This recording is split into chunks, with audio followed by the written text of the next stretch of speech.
우리를 사랑하셨던 또 지금도 사랑하시는 예수님께서는 온갖 방해와 그리고 반대 속에서도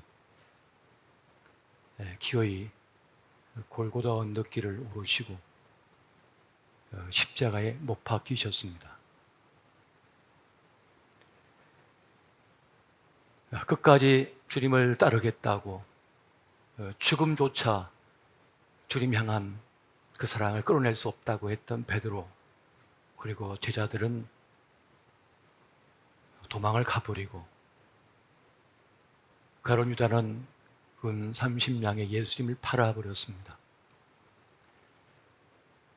우리 예수님께 사랑을 받고 병 고침을 받고 인생의 새로운 길을 시작했던 그 수많은 은혜 입은 이들조차 주님 곁을 떠나버리고 주님은 쓸쓸히 그 십자가의 길을 가셨습니다.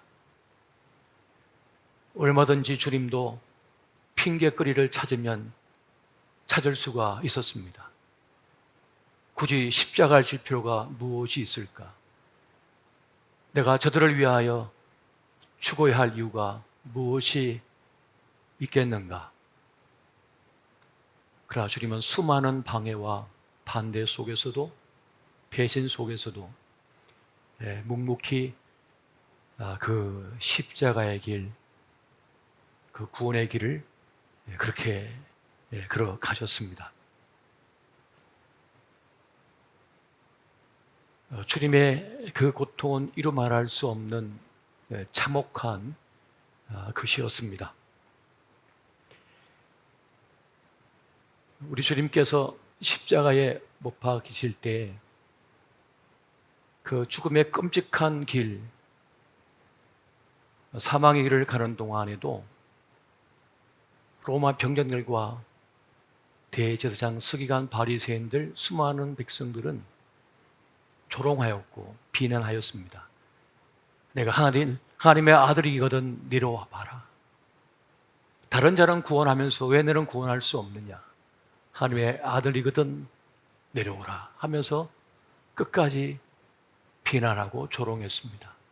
그 죽음조차 조롱받는 길을 우리 주님께서 걸어가셨던 것이었습니다. 주님은 아무 말씀이 없으셨습니다.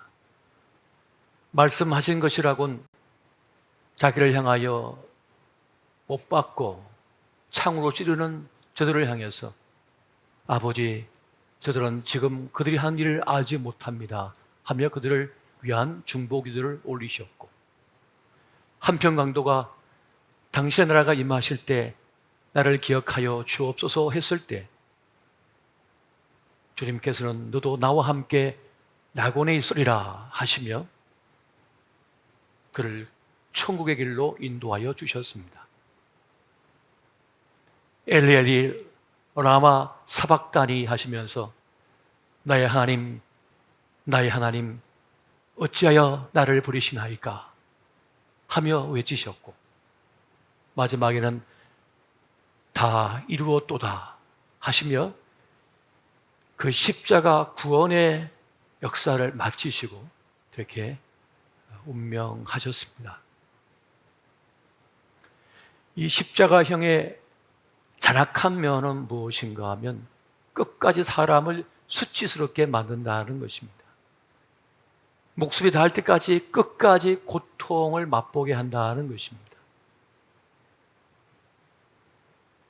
모든 피와 모든 물을 쏟아냈기에 차마 감당할 수 없는 목마름 속에 사람이 던져진다는 것입니다. 인간이 당할 수 있는 최악의 고통, 그 잔악한 형벌이 바로 이 십자가의 형벌이었습니다. 사람이 살다가 마지막 이 세상을 떠날 때에는 그 사형수로 할지라도 먹을 것을 주고 마지막 호의를 베푸는데 우리 주님께서는 그 마지막 순간까지도 침뱉음을 당하셨으며 조롱을 당하셨으며 비웃음을 당하셨습니다.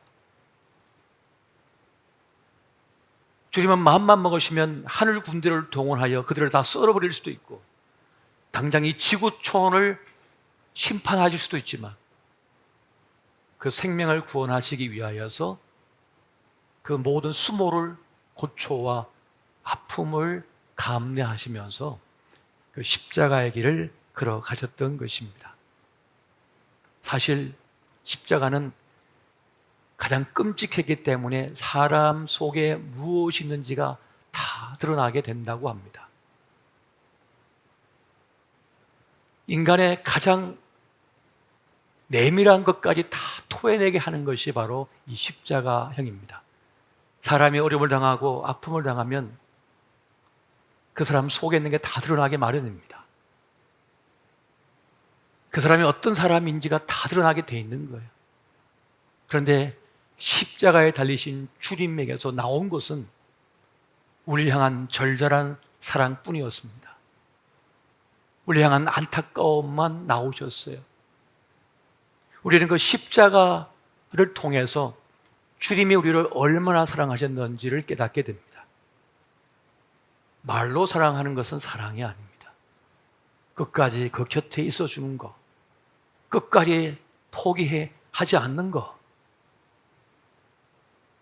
그를 위하여 자신을 희생하는 것, 값을 지불하는 것, 그것으로 사랑이 증명되는 것이지 어떤 말로도 사랑은 증명될 수가 없습니다. 이렇게 사랑은 행동으로 증명이 되어지는 것입니다. 그렇게 주님께서는 십자가에서 마지막 죽으시면서까지 우리 향한 사랑의 길, 그 길을 걸어가셨던 것입니다. 여러분, 성금요일 밤 이 성찬에 참여하는 것은 어떤 의미일까요? 그래서 무엇을 말하는 것입니다?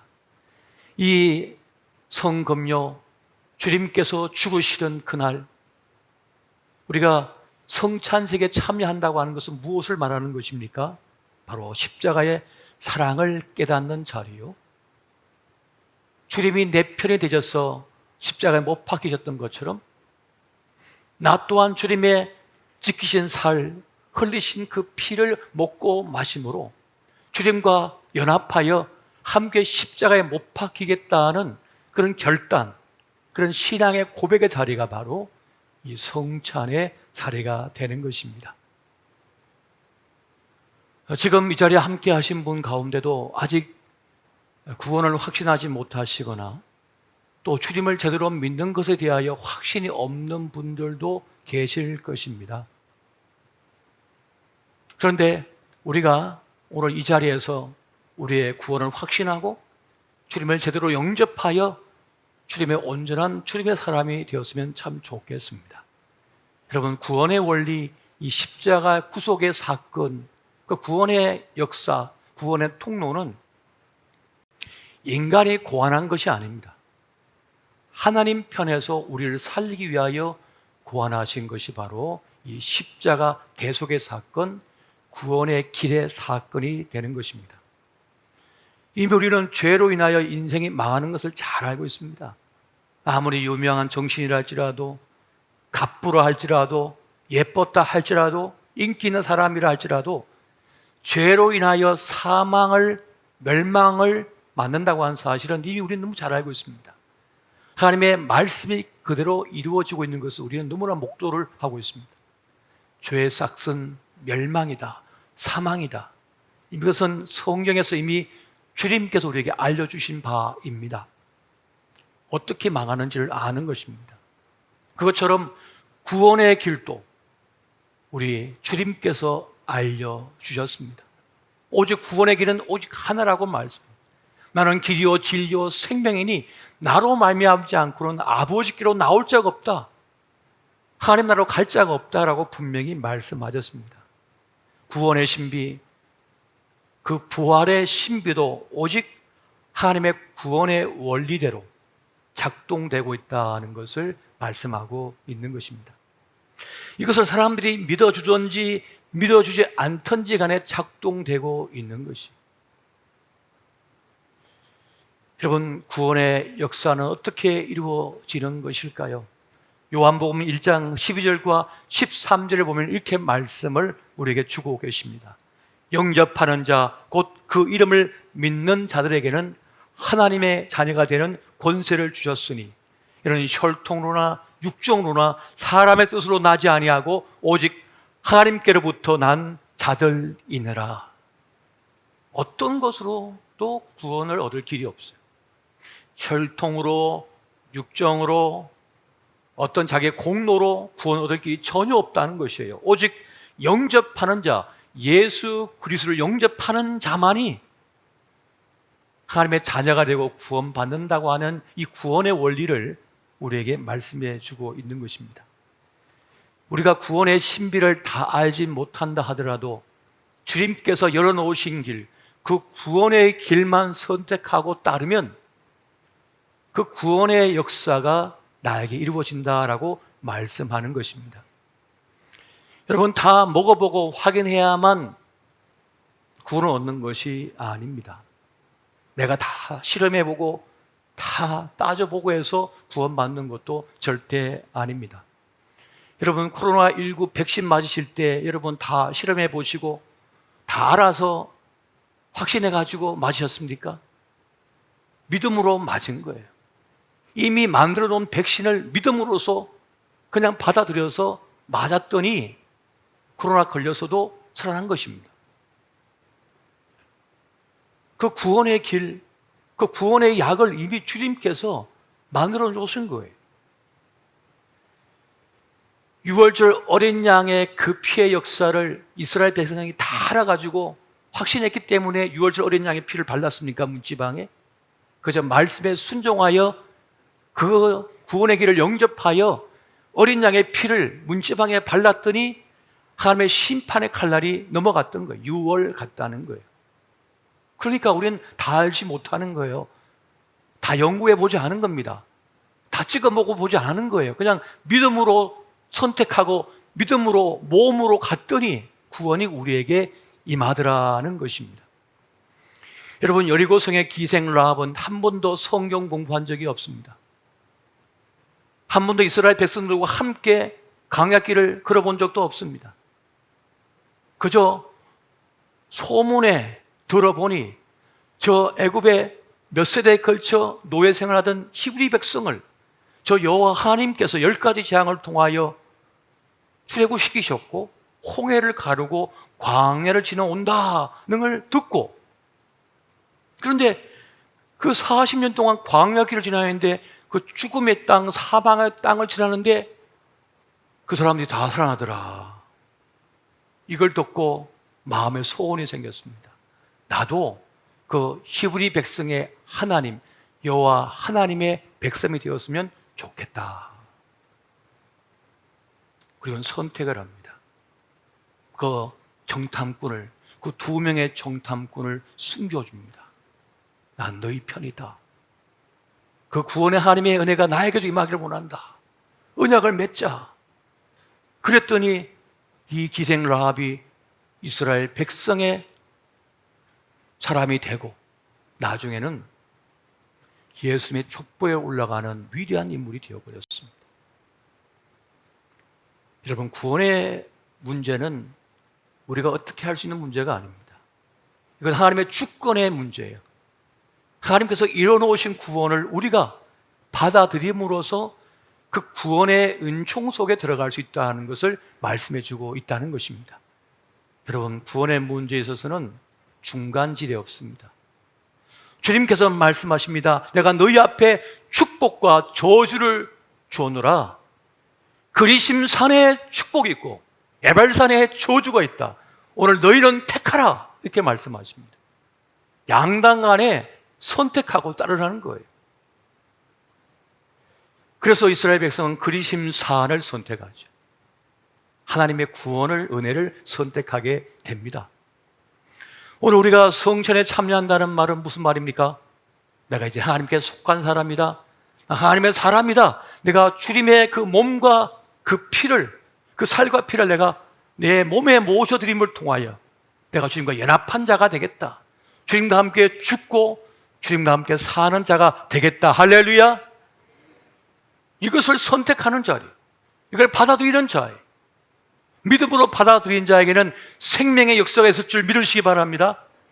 이것이 바로 이 성찬의 자리가 의미하는 것입니다.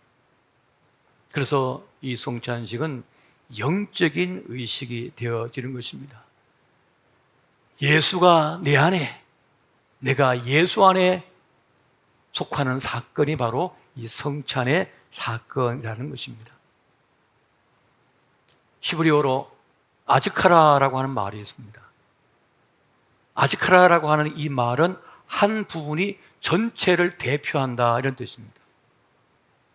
한 부분이 전체 부분을 대표하는 것이다, 기념하는 것이다, 이렇게 말씀해요. 그렇게 볼 때 이 성찬은 그 아주카라의 원리로 작동되고 있는 그런 의식이 되어집니다. 이스라엘 모든 지파의 장자는 하나님의 것입니다. 첫 번째 난 것은 다 하나님의 것이에요. 그런데 다 바칠 수가 없으니까 레위인들을 대신 세워가지고 그들이 성막을 돕는 일을 하게 했습니다. 그러니까 우리는 다 바쳐진 존재라는 것을 말하는 거죠. 11조의 원리도 아즈카라의 원리입니다. 내가 내 수입의 10의 1을 들었지만 이것은 전체를 드린 것이다 라고 쳐주는 거예요. 하나님의 5대 제사 가운데 소제가 있습니다. 한 움큼의 가루를 드린 거예요. 여러분 1년 농사 짓는데 한 줌 드린다고 생각해 보세요.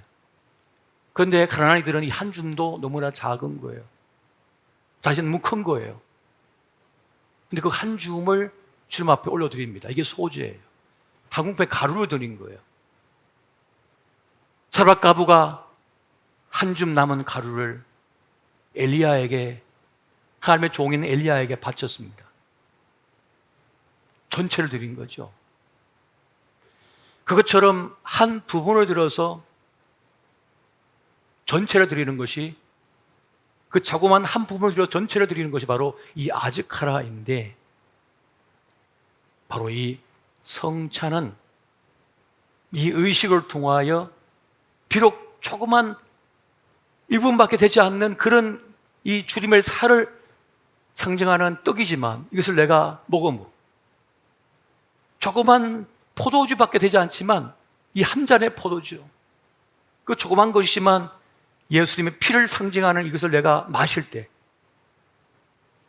내가 주님의 그 살과 피를 내 몸에 받아들였다, 한 부분을 들여 전체를 들였다라고 하는 그런 아주카라의 원리로 지금 이것이 작동되고 있다는 것입니다. 유월절 어린 양의 피를 문지방에 발랐더니 심판이 지나갔다, 넘어갔다, 유월했다. 이것 또한 아주카라의 원리로 작동되고 있는 사건이었습니다. 여러분, 복음의 행위는 무엇입니까? 복음의 핵심은 무엇입니까? 바로 십자가인 것입니다.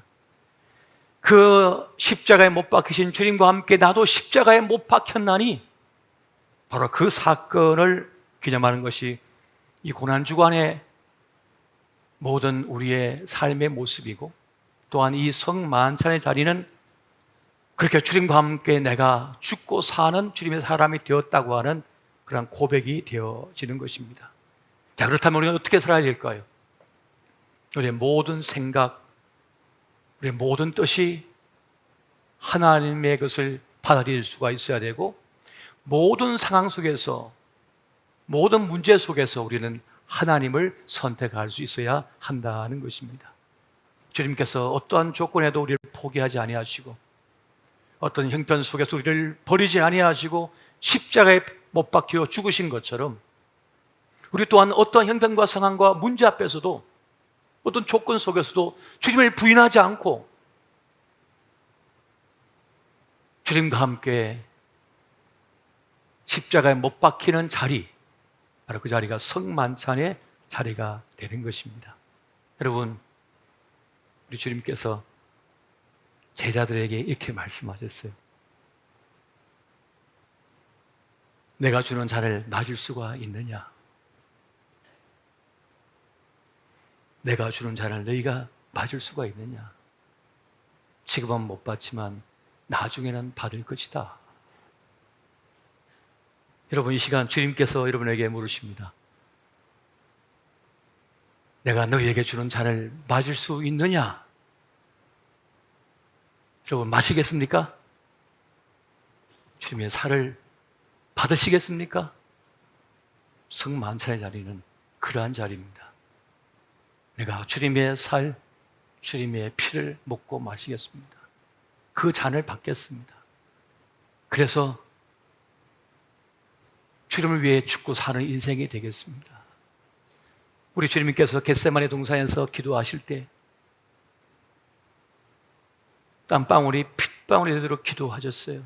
그리고 뭐라 기도하셨습니까? 아버지, 할 수만 있다면 이 잔이 지나가게 해주십시오. 아버지, 할 수만 있다면 이 잔이 지나가게 해주십시오. 그 잔이 뭡니까? 십자가. 십자가의 잔이잖아요. 주님께서는 그 잔을 받으시고 다 이루었도다 하시며 십자가에서 운명하셨습니다. 그렇다면 우리도 아버지, 할 수만 있다면 이 잔이 지나가게 해 주십시오. 지나가게 해 주십시오. 그럴 것이 아니라 이제는 그 잔을 받겠습니다. 그 잔을 받아드리겠습니다. 사도 베드로도 처음에는 멀찍이 떨어져 가지고, 우리 주님 순환당하실 때 멀찍이 떨어져 가지고 안전거리 유지하면서 손해볼까, 힘들어질까, 나도 십자가에 못 박힐까 겁내고 멀찍이 떨어져 있었지만 나중에는 주님과 함께 십자가에 못 박혀 죽었습니다. 영광의 자리에 나간 거예요. 여러분, 사람은요 어차피 죽습니다. 병들어 죽든지, 어떤 일 때문에 죽든지, 나이 들어 죽든지 어차피 죽어요. 여러분, 병 때문에 죽지 마시기 바랍니다. 예수님 때문에 죽으세요. 주님과 함께 죽고 주님과 함께 사는 인생, 주님과 함께 죽자고 마음먹으면 무서울 게 없어집니다. 내가 주님과 함께 죽을 것이요, 나 주님과 함께 죽을 거야 라고 하는 순간 사단이가 왔다가 7길로 도망가 버려요. 병이 왔다가 7길로 도망가 버립니다. 난 주님과 함께 죽고 나 주님과 함께 살 거야. 주님과 함께. 오늘 이 성만찬의 자리가 주님과 함께 죽고 주님과 함께 사는 자리임을 여러분 기억하시기 바랍니다. 오늘 그렇게 이 성만찬에 참여하는 저와 여러분 되시기를 예수 이름으로 축원드립니다.